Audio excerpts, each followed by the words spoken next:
আমরা এমন একটা বাংলাদেশ গঠন করতে চাই যেই বাংলাদেশে কোনো বৈষম্য থাকবে না। আপনারা সবাই রাজি আছেন, কিন্তু আমাদের স্টেজের লোকেরা রাজি না।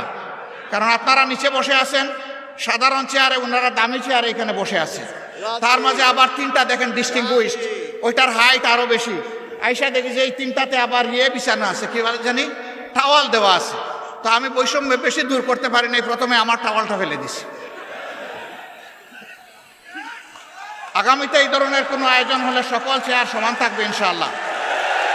যে চেয়ার নিচে থাকবে দেখার স্বার্থে যদি একটা স্টেজ লাগে তাইলে সেই চেয়ারটাই উপরে থাকবে ইনশাআল্লাহ। আপনারা সবাই রাজি আছেন? আপনারা তো রাজি থাকবেন, ওনারা রাজি কিনা? ওনারাও রাজি আছে, আলহামদুলিল্লাহ। তাইলে আমরা উভয় পক্ষ রাজি যে আমরা সকল ক্ষেত্রে বৈষম্যহীন চলবো ইনশাআল্লাহ। তবে এটা ঠিক যে যার যার রুচি মতো চলবো। যেমন আমার গায়ে একটা সদরিয়া বা একটা কোটি আছে, তাই বলে সবাইকে কোটি পরতে হবে না। ব্লেজার যার পছন্দ তিনি ব্লেজার পরবেন, শীতের দিনে সোয়েটার গ্লাভ চাদর যার পছন্দ তিনি তাই পরবেন। কিন্তু সামাজিক ক্ষেত্রে আমরা ইনশাআল্লাহ সমান থাকবো আল্লাহ চাইলে। দেখেন বৈষম্যের শিকার হয়ে বাইগুলা পড়তে বসছিল এই মাত্র। তা আমরা আল্লাহর দরবারে বৈষম্য থেকে পানা চাই। এখন এই বৈষম্যহীন দেশটা গড়বে কে? প্রধানমন্ত্রী হলেই আমার বাড়ি যে জায়গায় বন্যার স্রোত, উন্নয়নের স্রোত চলে যাবে সে জায়গায় সারা বাংলাদেশের সম্পদ টেনে টুনে এনে ওখানে ঢুকায় দেওয়া হবে। তাইলে বৈষম্যহীন সমাজ হবে কেমনে? যুক্তি হলো যে সাবেক আমলে আমার এলাকা ছিল বঞ্চিত, এখন অতীতের কাজা কাফারা সব আমার আদায় করতে হবে। আমরা কথা দিচ্ছি ইনশাআল্লাহ আল্লাহ তাআলা যদি জনগণের মনে ভালোবাসা আমাদের প্রতি সমর্থন তৈরি করে দেন, তাহলে আমরা এমন বাংলাদেশ গড়ব যেই বাংলাদেশে প্রধানমন্ত্রীর জেলার আগে অন্য জেলাকে আগে চোখ দিয়ে দেখা হবে ইনশাআল্লাহ। তবে প্রধানমন্ত্রীর জেলাও বঞ্চিত হবে না, তারাও তাদের ন্যায্য অংশ পাবে ইনশাআল্লাহ। কারণ প্রধানমন্ত্রী হওয়ার কারণে ওই জেলাকেও বঞ্চিত করার কোনো অধিকার নাই।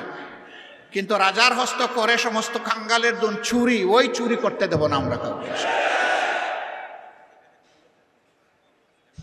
যদি আল্লাহ তাআলা আমাদেরকে এই সুযোগ দেন, আল্লাহ ভালো জানেন, প্রিয় জনগণ তারা বিবেচনায় নেবেন। যদি সুযোগ দেন তাহলে ইনশাআল্লাহ আমরা কথা দিচ্ছি যে আমরা দুর্নীতি করব না, দুর্নীতি হতে দেব না। বলবেন তার কি কোনো প্রমাণ আছে? একটু আছে তো ভাই। 2001 থেকে 6 সাল জামাতে ইসলামের যে দেশপ্রেমিক নেতৃবৃন্দকে খুন করা হয়েছে বিচারিক আদালতে, তারা তো 3 মন্ত্রণালয়ের দায়িত্ব পালন করেছেন। বলেন বাংলাদেশের কেউ কোনো দুশ্মনও আমাদের তাদের হাতে একটু দুর্নীতির গন্ধ লাগাইতে পেরেছে? পারে নাই। কেন? একটাই কারণ, তারা আল্লাহকে ভয় করে। আমরাও আশা করব যাদের হাতে আগামীতে দায়িত্ব আসে তারা যেন আল্লাহকে ভয় করে চলে। যদি আল্লাহকে ভয় করে চলে তাহলে আল্লাহর ভয় আর দুর্নীতি দুইটা পাশাপাশি চলতে পারে না। দুর্নীতি তখন দুর্নীতির মৃত্যু হবে এবং সুনীতির জয় হবে ইনশাআল্লাহ। আমাদের শিক্ষা ব্যবস্থাকে একটা কুড়া শিক্ষা ব্যবস্থা বানানো হয়েছে। মাস্টার্স, তারপরে গ্র্যাজুয়েশন, ওইদিকে কামিল, আলেম, ফাজেল, এই সমস্ত ডিগ্রি নিয়ে লোকেরা দুয়ারে দুয়ারে ঘুরে একটা ন্যায্য চাকরি পাওয়ার আশায়। 2টা কারণে পায় না। একটা কারণ হলো মামু এবং খালার ঠেলায় আর বাসে না। আরেকটা কারণ হলো সে যে সার্টিফিকেটটা নিয়ে এসেছে এইটা তার সার্টিফিকেটের সাথে তার কোয়ালিটি প্রমাণ হয় না। কেন হয় না? 2টি কারণে হয় না। প্রথম শিক্ষা ব্যবস্থা হচ্ছে নৈতিকতাবিহীন শিক্ষা ব্যবস্থা, বুকবাদী শিক্ষা ব্যবস্থা। এই বুকবাদী শিক্ষা ব্যবস্থা তাকে শিখিয়েছে বড় পণ্ডিত হয়ে সূক্ষ্মভাবে কিভাবে রাষ্ট্রের ধন চুরি করতে হবে। 2 নম্বর কারণ হলো চুরিটাও তো ভালো করে শিখবে, বুতা কাশি নিয়ে বের হয়ে গেছে, মানে ওখান থেকে জাগতিক শিক্ষাটাও ভালো নিতে পারে না। এই 2 জায়গাকেই প্রপারলি দেলে সাজানো হবে যাতে বাংলাদেশের শিক্ষা দুনিয়ার জন্য অনুসরণীয় হবে। এখন আমাদের দেশ থেকে দুনিয়ার বিভিন্ন দেশে লোক যাওয়ার জন্য পাগল হয়ে যায় শিক্ষার জন্য, উচ্চতর শিক্ষার জন্য। কিন্তু আমাদের দেশে লোক আসতে চায় না। কেন চায় না? এই দুর্বল শিক্ষা কেউ নিতে চায় না, এই জন্যই আসতে চায় না। এমন একটা শিক্ষার মডেল তৈরি করতে হবে যে দুনিয়ার মানুষেরাও যেন এখানে শিক্ষা নিতে আসে। এটা ছিল তো, এক আমলে তো ছিল, দুনিয়ার মানুষ তো এখানে আসতো, জাপাইয়া পড়তো, এমনি এমনি তো আসে নাই। এই দেশের এই অঞ্চলের কোয়ালিটি ছিল, এই জন্যই তো এসেছে। আমার সম্মানিত ভাইয়েরা, আমরা এমন বাংলাদেশ গড়ব যে বাংলাদেশে মসজিদ পাহারার দরকার হবে না, মন্দির, মঠ, চার্চ, প্যাগোডা কোনোটাই পাহারার দরকার পড়বে না। সকল ধর্মের মানুষ তার ধর্ম, তার কর্ম সে তার মতো করে চলবে, সেখানে কেউ হস্তক্ষেপ করার দুঃসাহস দেখাবে না। তবে এটা ঠিক, ধর্মের নামে কেউ অন্যের ধর্মের ব্যাপারে হিংসা এবং বাড়াবাড়িও করবে না। মাঝে মাঝে উস্কাইয়া দেওয়া হয় মানুষের অনুভূতিকে। এরা দুষ্ট, যারা এটা উস্কাইয়া দেয় এরা সুস্থ মস্তিষ্কের মানুষ না, এদের ভিন্ন এজেন্ডা আছে, এগুলো আমরা করতে দেব না। প্রিয় ভাইরা, এখানে আপনারা অনেকে ফ্ল্যাগ নাড়বেন, নেড়েছেন, হয়তো বা আবার নাড়বেন। দুটো ফ্ল্যাগ ছাড়া কোনো ফ্ল্যাগ এখানে উঠবে না। একটি বাংলাদেশের ফ্ল্যাগ আর একটা বাংলাদেশ জামাতে ইসলামীর লোগো সম্বলিত ফ্ল্যাগ। এর বাইরে মেহরবানি করে কোনো ফ্ল্যাগ এখানে উড়াবেন না। কারো হাতে থাকলে এটা নিচে রেখে দেবে। আমার সম্মানিত সহকর্মীবৃন্দ, এই যে বৈষম্যহীন দুর্নীতিমুক্ত একটা বাংলাদেশ গড়ার আমরা স্বপ্ন দেখি, যুব সমৃদ্ধ একটা সমাজ গড়ার স্বপ্ন দেখি, এই সমাজটা গড়বে কে? এই সমাজটা আপনাদেরকেই গড়ার দায়িত্ব নিতে।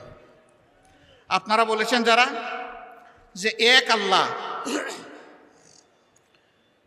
আমরা এক আল্লাহর উপর ভরসা করে সামনে এগোতে চাই, সাল্লাল্লাহু আলাইহি সাল্লামের দেখানো দুনিয়ার সবচেয়ে শ্রেষ্ঠ আদর্শ অনুসরণ করতে চাই। আমাদের নিজের জীবনে আগে এটা প্রতিষ্ঠিত করতে হবে। প্রতিষ্ঠা করার পথে অনেক সমালোচনা শুনবেন, অনেক বাধা আসবে। জামাতে ইসলামীকে বলা হবে এটা প্রতিক্রিয়াশীল শক্তি।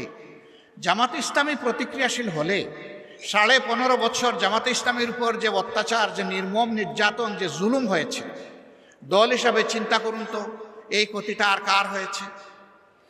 1-2 করে শীর্ষস্থানীয় 11 জন নেতাকে হত্যা করা হয়েছে। তাদের রক্তে ভেজা আজকের এই বাংলাদেশ। তাদের সহকর্মীদেরকে হত্যা করা হয়েছে, তাদের রক্ত ভেজা এই বাংলাদেশ। আমাদের প্রত্যেকটা অফিসকে সিলগালা তালাবদ্ধ করে রাখা হয়েছে। একটা মুহূর্তের জন্য আমাদেরকে ঢুকতে দেওয়া হয়নি, এটা অন্য কারোর জন্য হয়নি। আমাদের নিবন্ধন সংগঠনের কেড়ে নেওয়া হয়েছে, এটা কারো হয়নি।